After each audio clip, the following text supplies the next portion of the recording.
It's Friday. How you are doing? Wait, that's not even English. How's everyone doing? It's What's Up Flobo. It's me, Flobo, episode number 60 plus, man. We are doing it, rocking and rolling.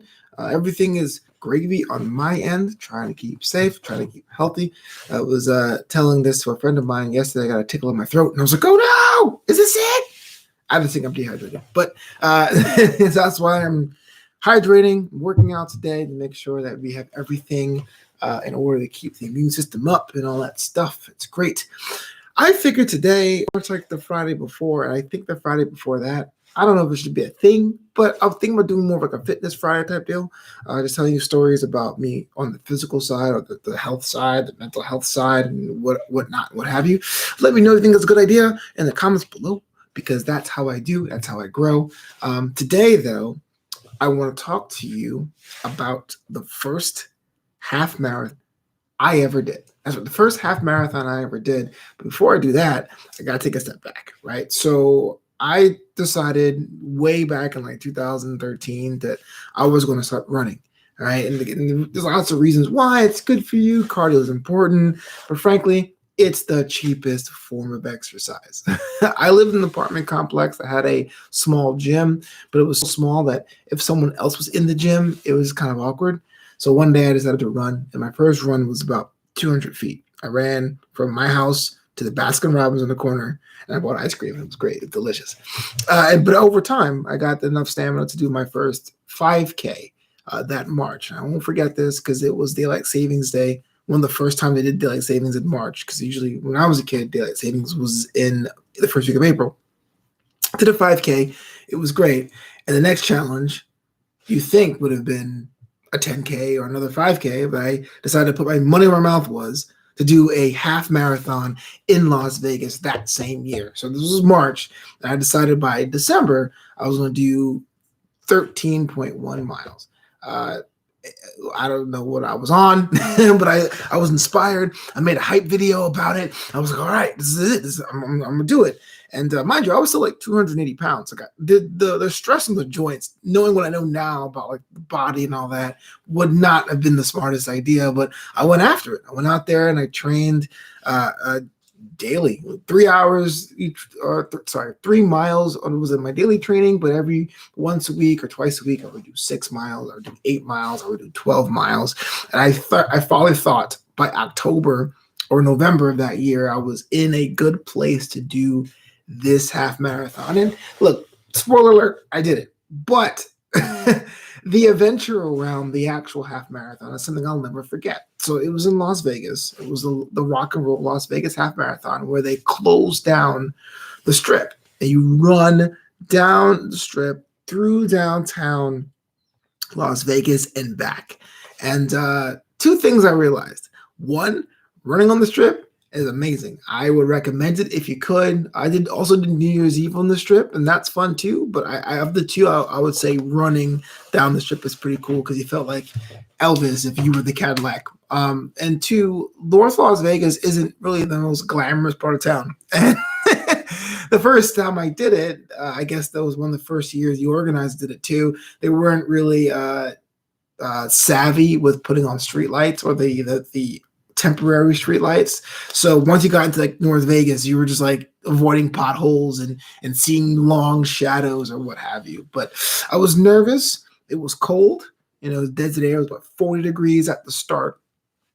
And I went and it got progressively colder. I got down to like the high 20s or what have you. And it was dangerous, it was treacherous, but it was a lot of fun. And to this day, I still believe half marathons are the best for me of mixing pure raw physical ability and the mental strain of can I do it? Can you do it? Can you do it? I had a sponsorship kind of deal. I put a little notice on Facebook that if you donate to my cause, because I was raising money for Crohn's and colitis research at the time, that I would wear your shirt. So I felt like I had a duty to wear. I forget what the sponsor was. It was like this like metal workshop out of Virginia. If you're watching this, let me know. I think it was Collins. I don't want to do the wrong ones. Anyway, so I ran. I felt pretty much powerful, felt empowered, took the photo at the race finish line because I was going to buy the photo to send the sponsor for donating a hefty sum for it. And here's where it gets kind of weird, or here's where it's not something I talk about a lot, because the first year they did this race, the organization wasn't great. After you ran the race, you had to go through the Mandalay Bay casino floor to get back out on the strip. They wanted to do a single traffic line. So you finish the strip, walk to the back of the Mandalay Bay, through the casino, outside. So walking through the Mandalay Bay casino, I guess they didn't time it right, because the time I finished, the Michael Jackson Cirque du Soleil show came out too. So you had so many people on the casino floor in a log jam. And I don't know if it was because I ran or I didn't have time to like decompress. And I was just went from like walking with the blood flowing and I just stopped. The doctor has said eventually that I had ran for so long that the blood was in my legs. And then I just stood still that I passed out. I had nowhere to go in the sea of people. I fell over. They revived me and all. I'm like, are you okay? And I was like, I ran the half marathon. And they looked at me again, still being like 275 pounds. And you're like, you ran the marathon. That was a bad idea. I can't believe you did it. I don't know why you did it. I go, no, I'm fine. I'm like frigidly cold now because all my clothes have been sweat through and it's still 29 degrees outside. I walk back to my hotel room, which was at the old Monte Carlo. Now it's Park MGM. Everything was closed for food except for Mickey D's. So I grabbed a quarter pounder, I think, and some nuggets, and I went back to my room.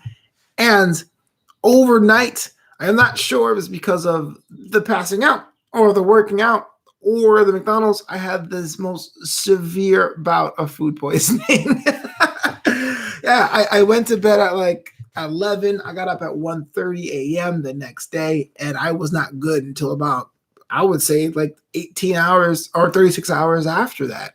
Luckily, I had booked an extra day as a decompressed day because I didn't know how I could take the half marathon. So, but that victory lap, I spent in bed, not able to keep anything down. Even Gatorade was too harsh. And I'm not really a puker, but feeling that sensation, it's not good. So here was I going, yeah, man, I physically did it. My first half marathon's in the books. And the next day I'm being like, why did I do that?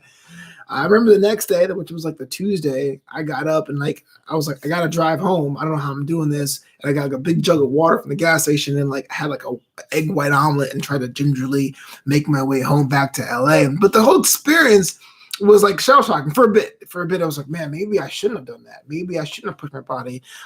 It was such a delayed time bomb. I felt good at the finish line, and the runner's high was like, nope, body shut down, stomach shut down. What are you doing? But I guess it kind of reminded me too that the physical ability was there. Now I had to work on getting my stamina up, working on the mental balance of, hey, pace yourself or feed while you're running. This is why runners have glucose packs or like they do juice chomps or they have some sort of like electrolytes while they're performing it, those long kinds of races, because it's important. Because I don't know because a half marathon is like 3,000 calories, between 2,000 and 3,000 calories. That's a whole day's worth of calorie burning in 2 hours or 3 hours or an hour and a half. So I didn't know anything about nutrition. I was just brute running it, man. I was like, yeah, man, I got this, no problem. Mind over matter is absolutely true, because knowing how big I was and how ignorant I was in nutrition and the way the body worked, I had no business doing it, but I did it, and I did it for charity. And I do really believe that mind does matter when it comes to how you can push your body. And now that I'm smarter and I know about stretching, and I know about making sure your diet is pretty consistent the week before you race, and tapering and wearing the clothes, you don't chafe as much, I could probably do it better. But now I'm at the age where I'm like, I've done 5 half marathons. I'm cool if I don't do another one. I can do another one, but I'm cool if I don't. I did my time. I will probably post a video about my medals or what my medal collection looks like on some point in the future. But that was today's edition of Wassup Flobo, my first half marathon. I survived. I'm good. I ran. I lived to tell another day.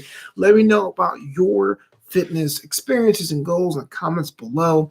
If you can follow me on social media, please do. At Flobo Boys on Twitter, at Flobito on Instagram, and Flobito.com. And these times, there's 2 ways you can support creatives like myself. 1, please buy a t-shirt at Flobito.threadless.com. And if you want to see bonus content like my metal video I'm currently working on now, check me out at patreon.com/Flobo Boys. I appreciate every single one of you. The likes on the videos means a lot to me. The DMs, the show topic ideas, I appreciate all of them. There's a lot more to come.